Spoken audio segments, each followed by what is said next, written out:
કહેવાય છે કે જે ધીરજ ધરી શકે તે ધાર્યું કરી શકે, જે સહન કરી શકે તે સર્જન કરી શકે, જે જતું કરી શકે તે જાળવી શકે અને જે સ્વીકારી શકે છે તે સમજી શકે છે. આજના આ હકારાત્મક વિચાર સાથે આપના ગમતા કાર્યક્રમ ગુડ ન્યૂઝ ગુજરાતમાં હું નિકેતા શુક્લા આપનું હાર્દિક સ્વાગત કરું છું. દોસ્તો, આજના એપિસોડમાં આપણે વાત કરીશું સ્કિન બેંક વિશે, પિયાનો ડે વિશે અને સાથે કેટલીક સકારાત્મક ખબરો વિશે. તો રહસ્યની ચાલો શરૂ કરીએ સકારાત્મક ખબરોની આજની કડી ગુડ ન્યૂઝ ગુજરાત.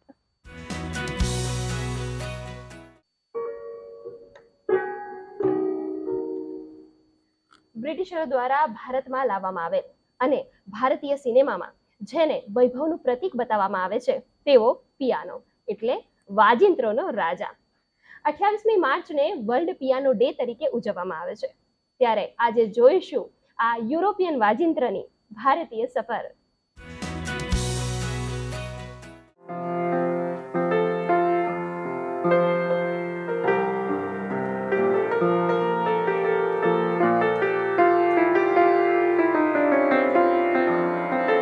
જૂની ફિલ્મમાં પણ તમે જુઓ આથી 40 વર્ષ એમાં piano was a part of, એટલે આવે જ તમારું એક ગીત તો પિયાનો ઉપર હોય જ, એટલે it is a king of instrument. અને એકવાર તમે પિયાનો ઉપર બેસો you feel that greatness in this.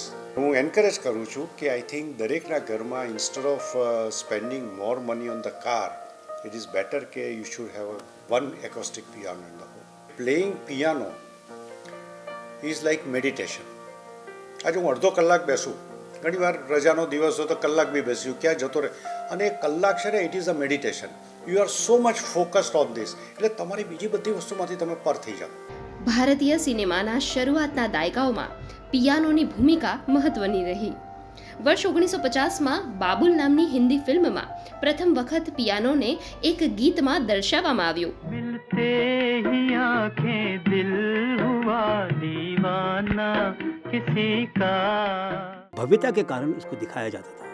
अन्यथा हमारे देश में पियानो का चलन शुरू से नहीं रहा और जब हुआ तो अंग्रेजों के आने के बाद हुआ. 16 से 18 घंटे रोज रियाज किया. मेरी उंगली कट गई, अभी भी देखिए इन पे आंटें बनी हुई है. ये उंगलियां कटती सितार पे, सरोद पे, पियानो पे नहीं कटती. इतना बजाया मैंने, इतना बजाया कि पियानो में कट के खून आने लग गया. मैंने उस पर बैंडेड लगा ली, बजाना छोड़ा नहीं और वहाँ से मैं रुका नहीं. मैं ग्रीन पियानो में केवल पर्यावरण के गीत गाता हूँ, धूप, बरखा, पानी, पेड़ और स्वच्छता के गीत गाता हूँ और उनकी रक्षा के लिए गाता हूँ. હિન્દી સિનેમામાં વર્ષ 1964માં પ્રથમ વખત પિયાનો વગાડતી લીબી રાણા નામની મહિલા કલાકાર પર એક ગીત ફિલ્માવવામાં આવ્યું. ફિલ્મનું નામ હતું શગુન.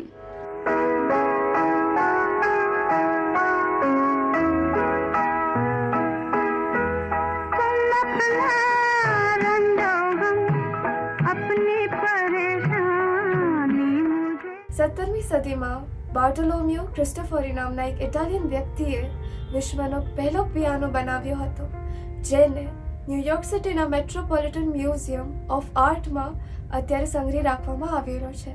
પિયાનોમાં 88 નોટ્સ હોય છે, એટલે વર્ષના 88મા દિવસે વર્લ્ડ પિયાનો ડે ઉજવવામાં આવે છે. જ્યારે 2 વર્ષની હતી ત્યારથી જ મારા મમ્મી પપ્પા સાથેથી હું પિયાનો શીખું છું.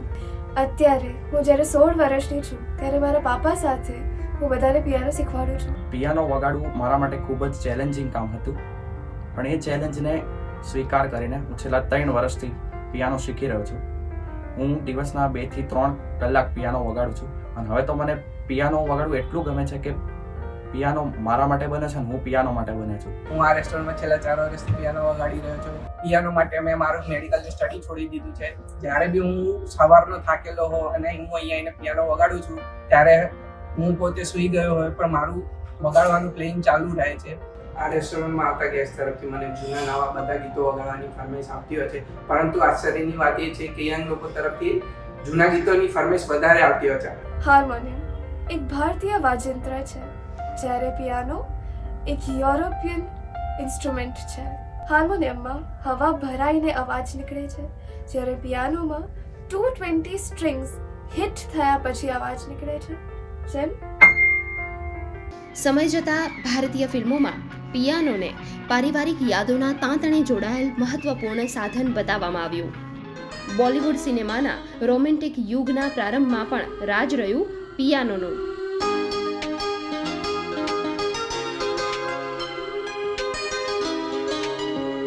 हमारे देश में पियानो प्रचलित क्यों नहीं हुआ? चाइना में उनका अपना कोई संगीत नहीं था पिछले 1000, 2000, 3000, 4000 साल में. तो उन्हें जब एक विकल्प मिल गया तो गांव-गांव में पियानो आ गया. यही कारण है कि जापान से, चाइना से बहुत सारे पियानी मैंने कि एकदम धुरंधर पियानो प्लेयर. हमारे पास जरूरत नहीं थी, हमारे पास तो अपना संगीत था, हमारे शास्त्र थे. उन शास्त्रों में हमारे पास संगीत भी ज़बरदस्त था. ना ज़बरदस्त था लोक संगीत और प्रांतीय संगीत. 100 साल का नहीं, 200 साल का नहीं, हजारों सालों का. तो इसलिए फिर पियानो को यहाँ वो घेराबंदी तोड़ने में समय लगा. આમ ભારતીય ફિલ્મોમાં શરૂઆતના 4 દાયકાઓમાં જાહો જલાલી દર્શાવવા પિયાનો દેખાડવામાં આવતો હતો, તેમજ પશ્ચિમી ઢબના સંગીતને પીરસવા બેકગ્રાઉન્ડ સંગીત અને ઓર્કેસ્ટ્રાના ભાગ તરીકે પણ પિયાનો વગાડવામાં આવતો હતો. પરંતુ આધુનિક બોલિવૂડ ફિલ્મ અને સંગીતમાં પિયાનોના પાણી ઓસરતા જોવા મળી રહ્યા છે. ગુડ ન્યૂઝ ગુજરાત માટે અમદાવાદથી કૃણાલ ચૌહાણ અને દેવશી વરોતરીયા સાથે ક્ષમા કામદારનો રિપોર્ટ.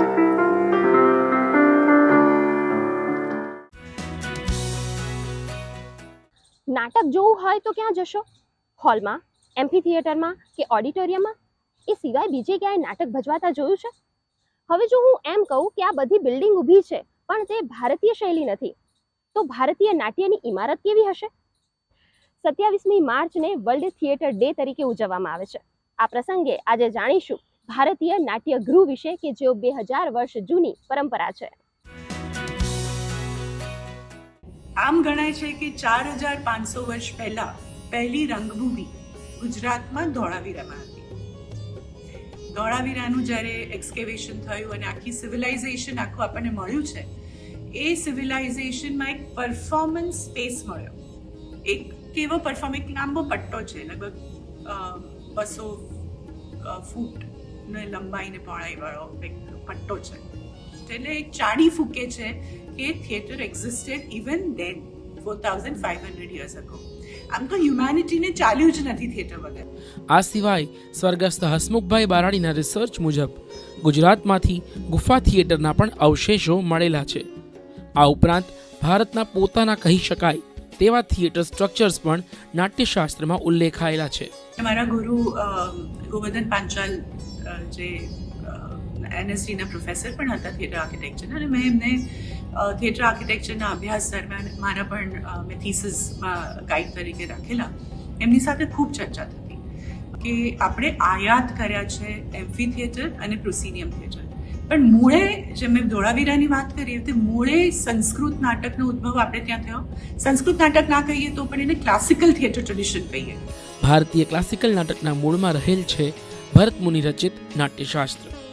અભિનયના અલગ અલગ આયામોની સાથોસાથ થિયેટર કેવું હોય છે તેનો પણ ઉલ્લેખ નાટ્યશાસ્ત્રમાં જોવા મળે છે. નટઘર કેવું હોય, અને એમાં 3 પ્રકારના નટઘર વર્ણવેલા છે. એક તો છે ટ્રાયંગ્યુલર થિયેટર, એક છે સ્ક્વેર થિયેટર અને એક છે રેક્ટેન્ગ્યુલર થિયેટર. ટ્રાયંગ્યુલર અને સ્ક્વેર ફોર્મ ઓફ થિયેટરમાં પણ પરફોર્મન્સ થતા હતા, પણ વધારે એક પાત્ર, કદાચ 2 પાત્ર, કારણ કે નાના ફોર્મ્સ હતા. અને જેમ કે ટ્રાયંગલમાં આ ભાગે એક્ટર સ્પેસ હતી અને આ ભાગ ઓડિયન્સ સ્પેસ હતી, એવી રીતે વર્ણન થયું છે. સ્ક્વેર તમે જુઓ, ઇટ્સ મોર લાઈક ધીસ, એમાં હાફ ડિવિઝન હતું અને તમને રેક્ટેન્ગ્યુલર થિયેટર ફોર્મમાં એક બાજુ એક્ટર હતા, એક બાજુ ઓડિયન્સ હતા. પણ નાના નાટકો અને ઓછા પાત્રના નાટકો એમાં ભજવાતા, મોર કોમ્પેક્ટ. લંબચોરસ થિયેટર છે. અગેન જ્યોમેટ્રીની વાત કરીએ એવી રીતે 2 ચોરસને ભેગા કરીને એક લંબચોરસ બને છે. એક્ટરનો ચોરસ પણ 2માં વિભાજિત છે, નેપથ્ય અને ફ્રન્ટ ઓફ સ્ટેજ. ફ્રન્ટ છે જે સ્ટેજનો ભાગ જે ઓડિયન્સને ફેસ કરે છે, એના 3 ડિવિઝન્સ છે. વચ્ચે વધારે લાંબુ મોટું ડિવિઝન છે જે એકદમ સામે ઓડિયન્સને દેખાય છે, અને બાજુમાં 2 નાની સ્પેસીસ છે જેને મત્તવારણી તરીકે ઓળખાવાય છે. અને આ પહેલી વાર ગોવર્ધન દાદાએ વાત કરી કે આ 2 સ્પેસીસ એવી છે જ્યાં સાઇમલ્ટેનિટી ઓફ એક્શન થાય છે, બને છે. અને આ 2 સ્પેસીસ આપણે ઘણી બધી ઇન્ડિયન આપણા સ્કલ્પચર્સ જુઓ, પેઇન્ટિંગ્સ જુઓ, એમાં એક જે બતાવવું છે પેઇન્ટરે, પણ સપોઝ કોઈ વ્યક્તિનું પેઇન્ટિંગ છે કે સ્કલ્પચર છે, અને એની સાથે બીજે શું બની રહ્યું છે એના મનમાં, કાં તો સાયમલ્ટેનિયસલી સે બહાર વ્યક્તિ છે ને ઘરમાં શું બની રહ્યું છે, તો એની સાથે જ એક સાયમલ્ટેનિયસલી આ ડિપિક્ટ થતું આવ્યું છે. એવું જ થિયેટરમાં થતું. આ પ્રકારના ક્લાસિકલ નાટકના ભવન આજે અસ્તિત્વમાં નથી, પણ તેની ભજવણીની શૈલીથી પ્રેરણા લઈ આજે પણ ઘણા પરફોર્મન્સીસ થઈ રહ્યા છે. ક્લાસિકલ સ્ટેજમાં લાઈવ મ્યુઝિક હતું, આપણે ટોટલ થિયેટર માનતા. ત્યારે નાટક, નૃત્ય અને સંગીત જુદા અને એના વિચ્છેદ નહોતા થયા. It was total performance. Actor guys, actor વગાડે, એક્ટર એક્ટ કરે, આ બધું જ એ વ્યક્તિમાં એના ટ્રેનિંગમાં પણ જરૂરી હતું અને એ રીતે જ આપણા પરફોર્મન્સીસ થતા.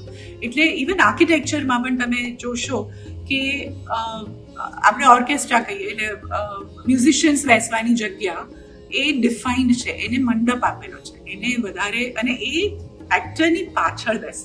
અત્યારે જે પણ નવા પ્રયોગો થાય છે એ ખાસ્સા એક્ટર ગાઈ શકે, વાત કરી શકે, વાચિકમ એનું સબળું હોય એવી રીતે નવું કામ થઈ રહ્યું છે. વચ્ચેનો ગાળો આવી ગયો જ્યારે આપણે વધારે પ્રભાવિત હતા પરદેશી થિયેટરથી, ને પ્રોસિડિયમ પર બહુ જાગ જમાળ કામ ને બધું થયું.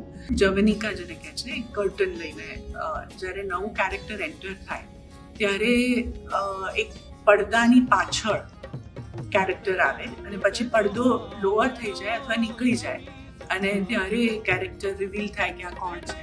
આ એલિમેન્ટ પણ ઘણા બધા મોડર્ન પ્રોડક્શન્સમાં અને ફોક પ્રોડક્શનમાં પણ જળવાઈ રહ્યું છે. દેવ મારા થૈયા થઈ તા થઈ તા થા તા તા.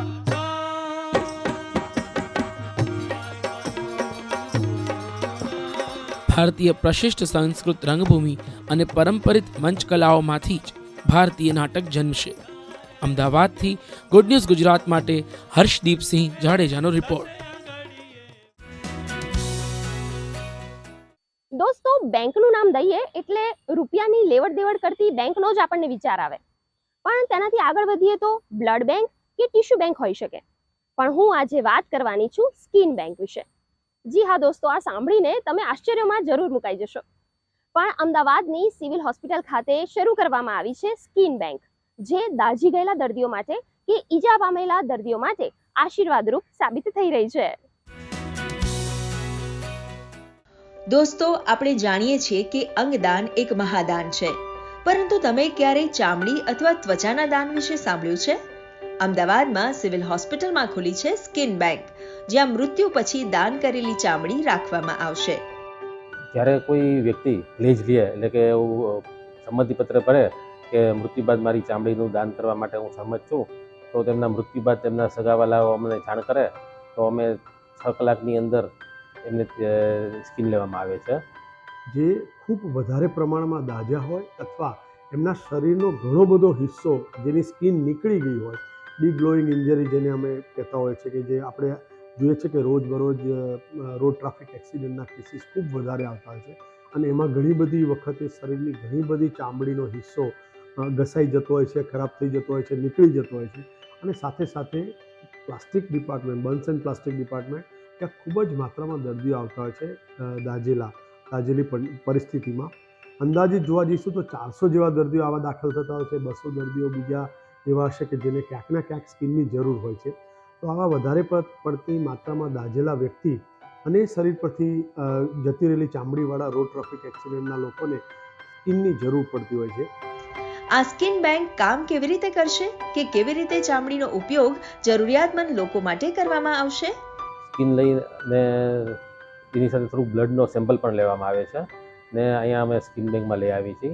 બ્લડનો ટેસ્ટ થાય છે, કોઈ બીમારી નથી એના માટે, ને પછી સ્કિનને આગળ ગ્લિસરોલમાં પ્રોસેસ કરવામાં આવે છે, ને એમાં કોઈ બેક્ટેરિયા કે ફંગસનો ગ્રોથ નથી. એ પ્રકારની બધી રિપોર્ટ નેગેટિવ આવે તો તે સ્કિન જેને સ્કિનની જરૂર હોય, તે દાખલે દાઝી ગયા બાદ અથવા તો એક્સિડન્ટ બાદ જ્યારે સ્કિનનો ઘણો બધો લોસ થયો હોય, એવી કન્ડિશન હોય કે જેમાં દર્દીને ઓપરેશન શક્ય ન હોય, એની કન્ડિશન ઓપરેશન શક્ય ન હોય, તો ઘાવ બહુ મોટો હોય કે દર્દીની પોતાની સ્કિનથી એક તબક્કામાં રૂજાય નહીં, તો અમુક ભાગમાં દર્દીની પોતાની સ્કિન લગાવવામાં આવે અને અમુક ભાગમાં એ રીતે આવી રીતે સ્કિન બેંકમાંથી સ્કિન લગાવવામાં આવે, એ રીતે આખો ભાગ તૈયાર થઈ જાય, કવર કરવામાં આવે છે. નવી ચામડી લાગવાથી ઇન્ફેક્શન અથવા પ્રોટીન લોસને કેવી રીતે અટકાવી શકાય, ચાલો જાણીએ. સ્કિન બે રીતે ઉપયોગમાં લઈ શકાય. એક તો ખાસ મહત્વનો એનો રોલ રહેશે કે બાયોલોજિકલ ડ્રેસિંગ, એટલે કે આ એરિયા જે આખો ઓપન હોય છે એની અંદરથી જે પ્રવાહી જમે ને એ પ્રવાહીમાં પ્રોટીન જતું હોય છે.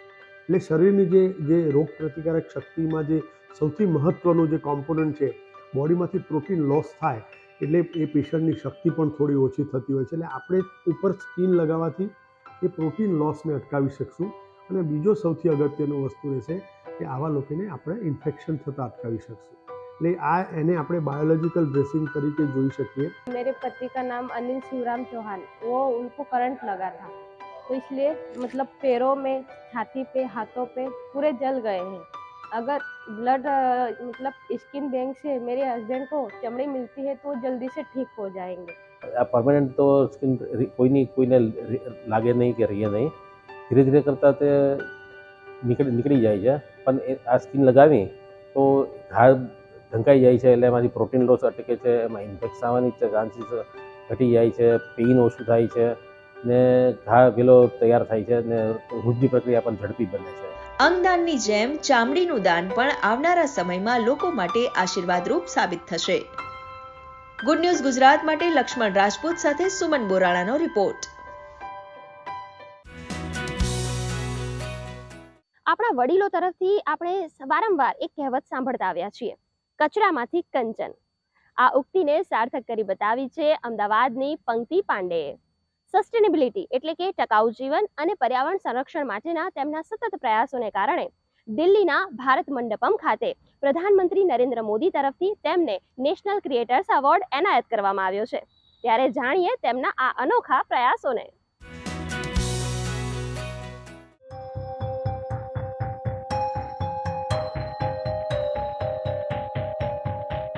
મને વાંચનનો બહુ ઘણો શોખ. તો જ્યારે હું 3-1 મહિના પ્રેગ્નન્ટ હતી ત્યારે મને એક આર્ટિકલ મેં વાંચ્યો અને એ આર્ટિકલમાં લખ્યું હતું કે લેન્ડફિલ એટલે અત્યારે લેન્ડફિલ એટલે આપણે જે પિરાણાનો પહાડ જોઈએ છે, તો એવા લેન્ડફિલ ઇન્ડિયામાં જે ડિફરન્ટ લેન્ડફિલ છે એના વિશેનું એ આર્ટિકલ હતો. અને એક એનાલિસિસ હતું કે જો આપણે આપણી હેબિટ નહીં સુધારીએ, જો આપણે આપણા ઘરમાંથી શું બહાર જાય છે કચરો આપણે ડિસ્પોઝ કરવાની આપણી જે હેબિટ્સ છે એમાં જો આપણે ચેન્જ નહીં લાવ્યા તો બાય 2030 આપણું લેન્ડફિલનો ઇશ્યુ કેટલો વધી જશે. તો એ જે આર્ટિકલ હતો એને બહુ જ મને ઇન્સ્પાયર કરી કે આપણે આપણા છોકરાઓ માટે પૈસા બચાવતા હોઈએ, આપણે એ લોકોને કેવું નેચર આપીને જઈએ છીએ, તો ખરેખર આપણે એ જે રિયલ વસ્તુઓ છે એના માટે આપણે વિચારીએ છીએ. તો એક એ થોટે મને બહુ જ પ્રેરિત કરી કે હું બીજા બધામાં તો કેવી રીતના બદલાવ લાવી શકું, પણ મને એવું થયું કે આપણે આપણી લાઈફસ્ટાઈલથી ચાલુ કરીએ. એટલે મેં ત્યારે 7 વર્ષ પહેલાં મારી જર્ની શરૂ કરી કે હું મારા ઘરેથી કચરો પહેલાં બંધ કરું, કે હું મારી લાઈફસ્ટાઈલને કેવી રીતના ઝીરો વેસ્ટ બનાવું.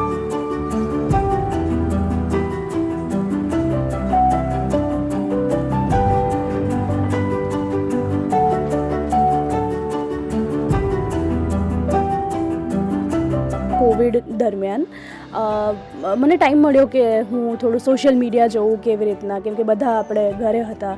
તો જ્યારે મેં સોશિયલ મીડિયાને મેં જોયું ત્યારે મને એક ફીલ આવ્યું કે સોશિયલ મીડિયા બહુ જ પાવરફુલ ટૂલ છે. તમે ઘરે બેઠા એક બહુ જ સરળ ભાષામાં જો તમે લોકોને એજ્યુકેટ કરવાનું શરૂ કરો તો એ બહુ જ વધારે લોકો સુધી પહોંચી શકે છે. તો ત્યારે મેં આ જર્નીને ડોક્યુમેન્ટ કરવાની શરૂઆત કરી હતી, ઝીરો વેસ્ટ લાઈફસ્ટાઈલની શરૂઆત કરી હતી. તો મેં બહુ એક સિમ્પલ ABCD નું એક બનાવ્યું હતું. સૌથી પહેલાં એ is avoid any single use item, કે તમે એક વખત આપણે અમુક વસ્તુ એવી હોય છે કે આપણે પ્લાસ્ટિકની ચમચી છે, પ્લાસ્ટિકની બોટલ છે, એ બધું આપણે ખાલી 1 મિનિટ પીધું અને પછી ફેંકી દીધું. ચાના કપ છે કે ટિશ્યુ પેપર છે, આજ તો સિંગલ યુઝ અવોઇડ કરવા જોઈએ આપણે. જેમ કે શાકભાજીની આપણે બેગ, કેરી બેગ હોય છે, એ ખાલી માર્કેટથી આપણા ઘર સુધી આવે અને પછી એનો કોઈ યુઝ નથી. તો આવા સિંગલ યુઝડ વસ્તુઓ, પછી પ્લાસ્ટિક કે પેપર, એને આપણે અવોઇડ કરવું જોઈએ. Be responsible about whatever we are disposing, કે વેસ્ટ સેગ્રીકેશન એક બહુ જ મોટી રિસ્પોન્સિબિલિટી છે આપણા ઉપર. તો આપણે હવે એવા ટાઈમમાં છે કે જ્યારે આપણે રિસ્પોન્સિબલ બનવું જોઈએ કે આપણા ઘરેથી જે કચરો જાય એ સેગ્રિગેટ થઈને જાય, કે ભીનો કચરો સૂકો કચરો અલગ જાય. એટલે આજકાલ વેસ્ટ છે એ વેસ્ટ નથી, એ બહુ જ સુંદર રિસોર્સિસ છે. સીની વાત આવે છે કે કમ્પોસ્ટ. જેમ મેં કીધું કે આપણો સૂકો કચરો જે છે, પ્લાસ્ટિક છે, એ સરસ રીતે રીયુઝ થઈ શકે છે, રિસાયકલ થઈ શકે છે. આપણે સોઇલની જે ગુણવત્તા છે એ ડિગ્રેડ થઈ રહી છે, તો આપણે જો ઘર ઘર કમ્પોસ્ટ કરીએ કાં તો આવા ઇનિશિયેટિવ ચલાવીએ ભીના કચરામાંથી કમ્પોસ્ટ બનાવવાના, તો આપણે બહુ જ પ્રકૃતિને બહુ જ સારી ગિફ્ટ આપી શકીએ છીએ.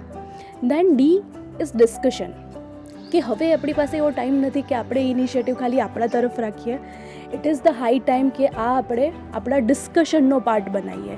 ડિસ્કશન આપણે સ્કૂલમાં, ડિસ્કશન આપણા ઘરમાં, ડિસ્કશન આપણા ફ્રેન્ડ સાથે, ફેમિલી સાથે, પડોશી સાથે, કે આપણે કેવી રીતના પર્યાવરણમાં આપણું ફાળો આપી શકીએ.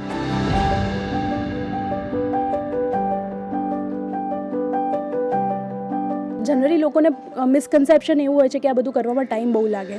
તો ભીનો કચરો તમે ખાલી તમારા ઘરમાં કોઈ જૂનું માટલું હોય કે એમાં તમે કમ્પોસ્ટ કરો તો એ બહુ જ સરસ રીતના એક સરસ કમ્પોસ્ટ ખાતરમાં થઈ જાય છે કન્વર્ટ.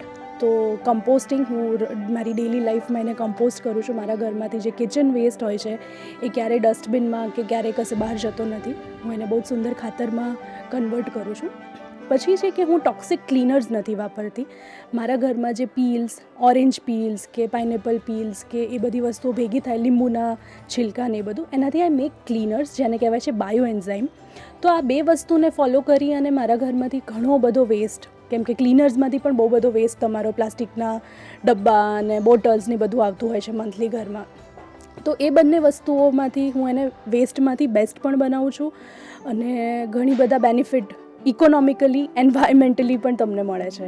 બધા જ એવા પર્સન કે જે પોતાના હિતની સાથે સાથે પ્રકૃતિનું પણ હિત વિચારે છે, પ્રકૃતિનો પણ ફાયદો વિચારે છે અને પ્રકૃતિને હાર્મ ના થાય અને ફાયદો પણ થાય એવું કામ કરે છે, તો એ બધા જ ગ્રીન ચેમ્પિયન્સ છે. આજના સમયમાં કેટલાક એવા માણસો પણ મળી જાય કે જેઓ કામ ન કરવાના નવા બહાનાઓ શોધતા હોય છે. ત્યારે નવસારીના દિવ્યાંગ બાળકો આવા કામથી દૂર ભાગતા લોકો મને શીખ આપી રહ્યા છે. માનવ કલ્યાણ સેવા ટ્રસ્ટ કે જેઓ પ્રજ્ઞાચક્ષુ, દિવ્યાંગ કે હેન્ડીકેપ બાળકોને શિક્ષણ આપી તેમનો ઉછેર કરી રહ્યા છે.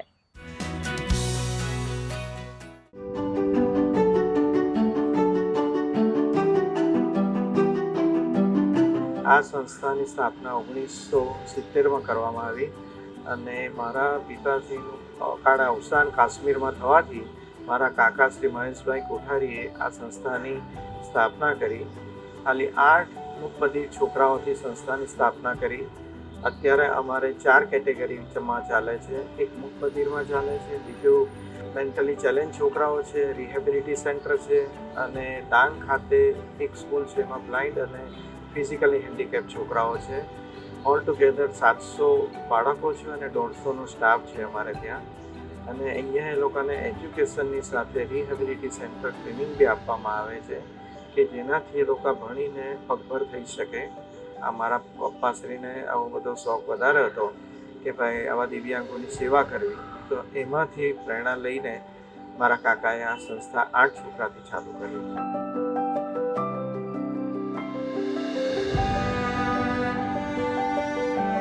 સંસ્થા સતત એવા પ્રયત્નો કરી રહી છે કે બાળકોને સારામાં સારું શિક્ષણ કેવી રીતે આપી શકાય અને બાળકોને પુનર્વસન કરી એમને સમાજમાં આપણે એનું સ્થાપન કેવી રીતે કરી શકીએ, તો એના માટે સતત ચિંતિત રહીએ છીએ. અમે એવું વિચાર્યું કે આપણે આ બાળકો તો દિવ્યાંગ બાળકો છે, જો એઓને પણ આપણે આ સ્માર્ટ બોર્ડ દ્વારા શિક્ષણ આપીએ તો આપણને કેવું રિઝલ્ટ મળે, તો એ જોવા માટે સ્માર્ટ બોર્ડની સુવિધા કરી છે.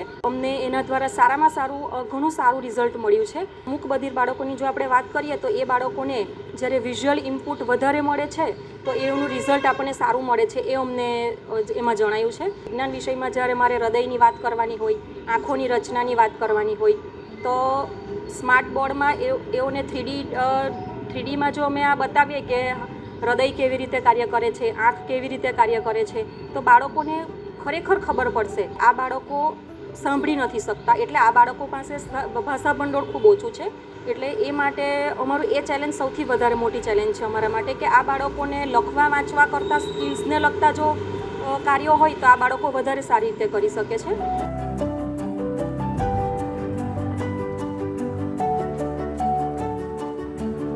માનવ કલ્યાણ ટ્રસ્ટ એક એવી સંસ્થા છે જે દિવ્યાંગો બાળકોને ઇન્ડિપેન્ડન્ટ બનાવવા માંગે છે. એના માટે રિહેબિલિટી ટ્રેનિંગ સેન્ટર છે જેની અંદર હેન્ડલૂમ, હેન્ડીક્રાફ્ટ, પ્રિન્ટિંગ પ્રેસ એ લોકોને શીખવવામાં આવે છે. તો એ લોકો ભણ્યા પછી એ લોકો ઇન્ડિપેન્ડન્ટ થઈ શકે તો 5 થી 10 હજારનું પણ એ લોકો કમાઈ શકે. એટલે એ લોકોને ટ્રેનિંગ બેઝમાંથી બેઝને એ લોકોને શીખવવામાં આવે છે. અને સામે મેન્ટલી ચેલેન્જ છે જે લોકોને કોમ્પ્યુટર બી શીખવવામાં આવે છે. અમુક સ્ટુડન્ટ એવા છે જેને આ સંસ્થા છોડીને જવી નથી, તેથી તેઓ રિહેબિલિટી ટ્રેનિંગ સેન્ટરમાં પ્રિન્ટિંગ પ્રેસમાં છે કામ કરે છે, હેન્ડલૂમમાં કામ કરે છે અને સંસ્થા પગાર પણ આપે છે એ લોકોને. ગુડ ન્યૂઝ ગુજરાત માટે નવસારીથી ભાવિન પટેલનો રિપોર્ટ. તો દર્શક મિત્રો, આ હતો આજનો અમારો સકારાત્મક ખબરોનો કાર્યક્રમ ગુડ ન્યૂઝ ગુજરાત. આપ આપના અભિપ્રાય અને આવી જ ગુડ ન્યૂઝ અમને મોકલી શકો છો. અમારું ઈમેલ આઈડી છે goodnewsgujarat@gmail.com. આ એપિસોડ આપ અમારી YouTube channel DD news Gujarati પર પણ નિહાળી શકો છો. તો આવતા સપ્તાહે ફરીથી મળીશું. ત્યાં સુધી અમારી સમગ્ર ટીમને રજા આપશો. આવજો.